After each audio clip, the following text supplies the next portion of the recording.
$160 billion, that's how much corruption is costing countries in the European Union every year.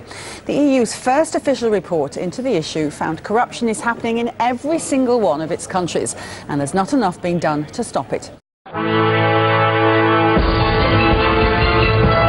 Europe's first ever official report on corruption was a damning one.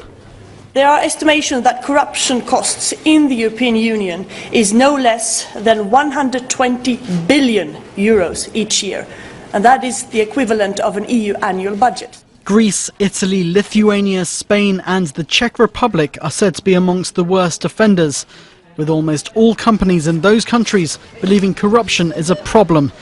But the European Commission says they are not the only nations facing this issue. 4 out of 10 businesses surveyed described corruption as an obstacle across the EU bloc.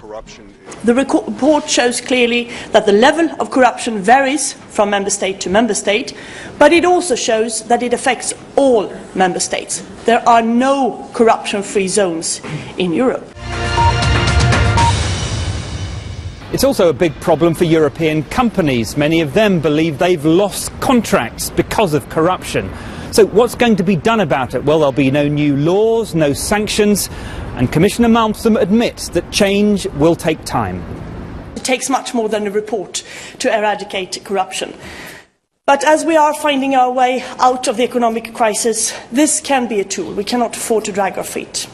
We hope that this will start a very constructive process that will spur the political will and the necessary commitments at all levels to address corruption, because the price of not acting is simply too high.